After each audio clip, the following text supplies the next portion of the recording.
আসসালামু আলাইকুম আমার প্রিয় ভিউয়ার্স, চলুন আমরা মূল রেসিপি শুরু করি। প্রথমে একটা সবুজ আপেলের উপরের খোসা ছাড়িয়ে নিচ্ছি। ভিউয়ার্স, আপনাদের কাছে লাল আপেল থাকলেও সেটা দিয়েও এই নাস্তাটা বানাতে পারবেন। আপেলের খোসা ছাড়ানো শেষ। এখন এরকম একটা গ্রেটার দিয়ে ভালোভাবে গ্রেট করে নিচ্ছি। ভিউয়ার্স, আমি 2টা মিডিয়াম সাইজের আপেল গ্রেট করে নিচ্ছি। আপেল 2টা গ্রেট করে নেওয়া হয়ে গেছে।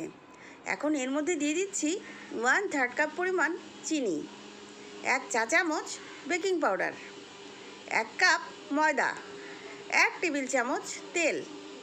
এখন সব উপকরণগুলো খুব ভালোভাবে মেখে নিচ্ছি।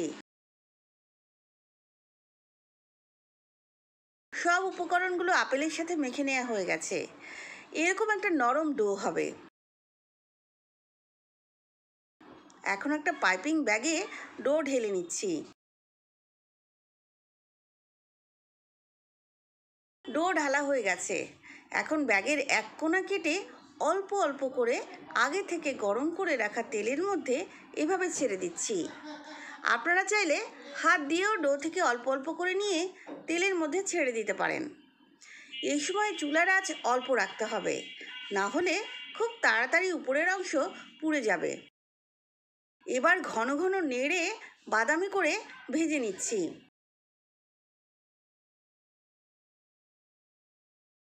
ভাজা হয়ে গেছে। এখন তেল ছেঁকে তুলে নিচ্ছি। এই তো দেখুন ভিউয়ার্স, কি লোভনীয় হয়েছে দেখতে। এভাবে আমি সবগুলো ভেজে নিয়েছি। এখন গরম গরম পরিবেশন করুন। পুরনো হয়ে যাওয়া আপেল ফেলে না দিয়ে আজই এই নাস্তাটা বানাতে পারেন। আর কেমন হলো আমাকে কমেন্ট করে জানাবেন। আবার অন্য কোনো রেসিপি নিয়ে দেখা হবে ইনশাল্লাহ আমার কিচেন মাহিস কিচেনে। সে পর্যন্ত সবাই ভালো থাকবেন, সুস্থ থাকবেন।